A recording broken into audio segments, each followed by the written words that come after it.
Taylor Swift's Reputation is finally here and fans are freaking out. And Look What You Made Me Do isn't the only song where Taylor throws shade at Kanye. And Taylor performs a new song on TV for the first time in 3 years. All that and more on today's Rundown. You guys, Reputation is finally here. Woo! I had to wear this shirt because I am definitely shook. And today, you guys are gonna be shook because we are doing a special edition of DHR. It's all about Taylor Swift. We got you guys covered. All right, Jackie, well, we all know that Taylor gets inspiration for her music from her relationships, her feuds, and just like all the drama in her life, but who exactly is Reputation about? Well, most of it is about Joe, but don't worry, Calvin Harris is in there too, and we're about to decode some of these songs for you guys. So skipping right down to number 3 on the album, it's called I Did Something Bad, and you guys, the shade is real in this song because it's totally about Taylor's ex-boyfriend, Calvin Harris. Remember when Taylor came forward with the cold hard truth that she actually wrote ex-boyfriend Calvin Harris's hit song, This Is What You Came For, under the pseudonym Nils Joberg. Well, we think I Did Something Bad is her way of never letting him live it down because in this song, Taylor says, if he drops my name, then I owe him nothing. If he spends my change, then he had it coming. He name dropped her in his tweets after she revealed herself as Nils, and it's her money he's spending because she wrote the song. So there you have it. And then there's another song about Calvin Harris on the album too called Getaway Car, and this song is actually about the disaster that was her relationship with Calvin because in the song she talks about needing to leave him, and remember how quickly she jumped ship and dove right into a relationship with Tom Hiddleston? Well, in the lyrics she even says, with 3 of us, honey, it's a sideshow. So you guys, we totally think that Tom was her getaway car. And surprisingly, there's so many songs about Joe, her new boyfriend on this new album. We all know she references Joe in Ready For It, which we've all already heard, when she says younger than my exes, but he act like such a man so.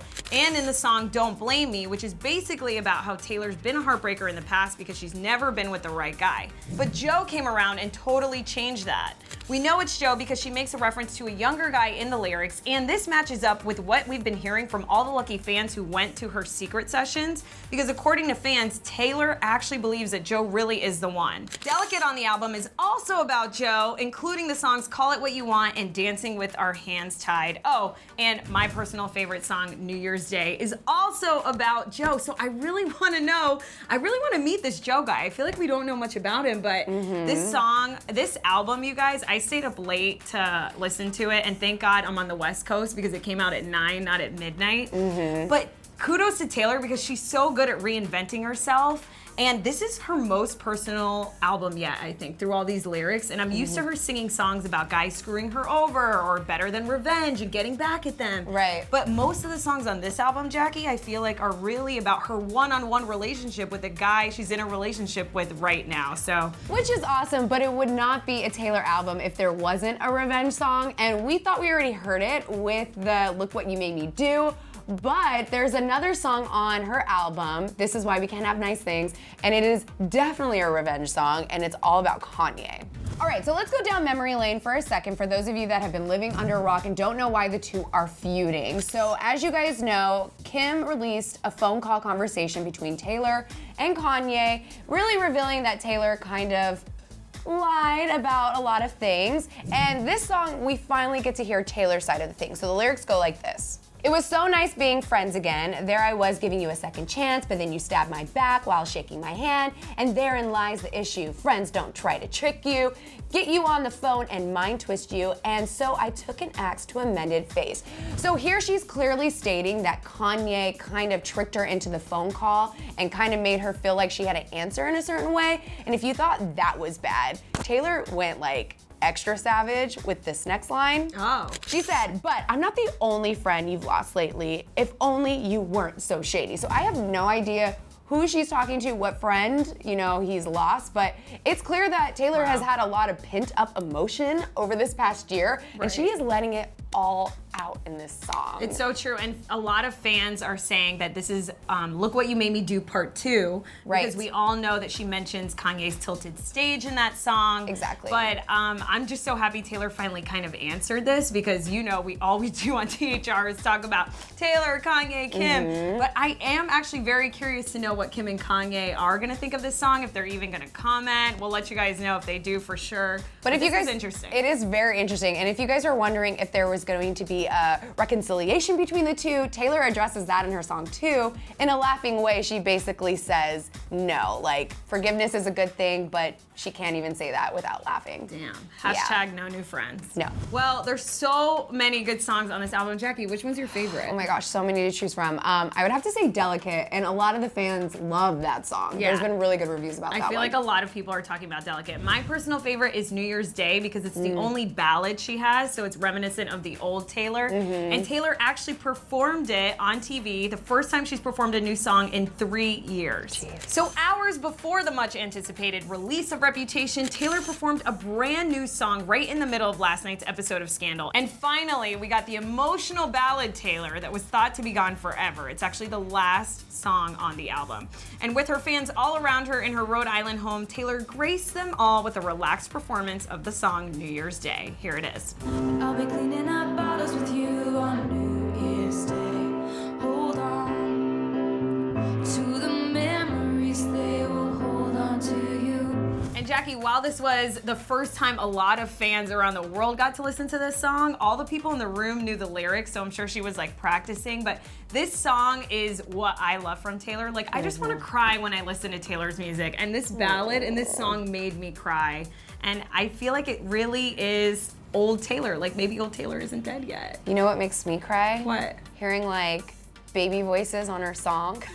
Oh my God! You guys, we finally got confirmation, We right? finally got confirmation on whose baby voice that is, and like we all were speculating, it is Blake Lively and Ryan Reynolds' child, and it just makes that song so much better, doesn't it? She's so cute. So while everyone else on Tumblr was discussing who it could be when Gorgeous was released and why it was actually used in the song, Taylor herself interjected into the conversation, saying that 200 people knew who it was. T-Swift was obviously referring to the 200 incredibly lucky fans that she handpicked for her exclusive secret session Reputation listening party. That was all the confirmation we needed that there was no way we would find out who the voice belonged to until Reputation's release. Now that we have the whole album, we finally have the answer. In the booklet that comes with the physical copy of the album, there's lyrics and credits for each of the songs, and for Gorgeous, it says, Baby Intro Voice by James Reynolds. So how this all came about, apparently Taylor was playing the song for them on her guitar, and James was just repeating the word gorgeous over and over again, and Taylor was like, that sounds kind of nice. Can I use that? And they said, okay. Don't you love that story? That is such a cute story. It's such a Taylor story. Of She's course. such a genius. And also, this girl's 2 years old. I'm 27. Like, what have I done with my life? She's already like with a Grammy-winning artist. It Not reminds fair. me of DJ Khaled's kid. I know. He's like DJ Khaled's kid's what, 1 or 2 just as well. born into royalty. Born into royalty. He's already an executive producer of an album too. What am I doing with my life? Same. Jackie, I think it's safe to say Taylor killed it again with this album. I think the worst part of her coming out with music is just knowing that it's going to be another 2 to 3 years before we hear more Taylor I know, let's music. hope not. I mean, Let's hope not. I hope Taylor comes out with something sooner. But you guys, fans are freaking out over Reputation, and here's what some of them had to say. So fans obviously didn't get any sleep because of Reputation, because judging by social media, it's clear that a lot of them listened to the tracks more than once as soon as it came out. Fans tweeted about everything from their favorite tracks as to guessing which songs they're about.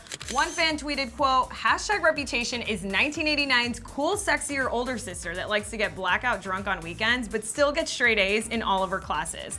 Solid review right there. Another tweeter wrote, the haters can't come to the phone right now, #Reputation. One fan summed it all up saying, quote, Taylor Swift has done it again. I swear this girl is a walking diary with my feelings. Reputation.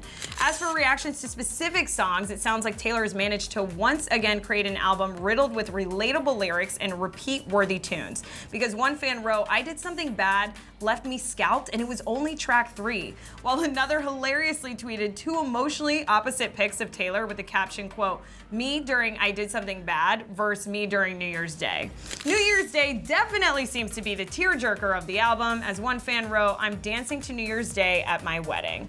But it seems like every song is getting major love, as another fan tweeted, "Delicate is the best song from Reputation, and that's the truth." I am scalped by Reputation. Absolutely. And so good, Taylor. So good, Taylor, you killed it. Getaway Car, Delicate, Endgame with the Future and Ed Sheeran. I mean, I think this is like DHR history. Never in DHR history have we done a whole video about one person's album, and it's that epic. It is so epic. Taylor's so epic. So thank you guys. But we obviously have questions for you guys. I want to know what your favorite song is on Reputation. Have you listened to everything yet? And what do you think about most of the songs being about Joe, her new boyfriend? And I want to know, are you still alive? Are you still breathing? Like, do you even know how to live the rest of your life after listening to the album? That's what I want to know. Because I'm still like, what? And if you're not wearing red lipstick, are you really a Taylor Swift fan today? Right. Good question. I know. Thanks for tuning in to DHR. We'll be here on Monday, guys. Bye, guys. Click to the left to see Selena Gomez perform Wolves. Or you can always click right to see the Dolan twins debut a dramatic makeover.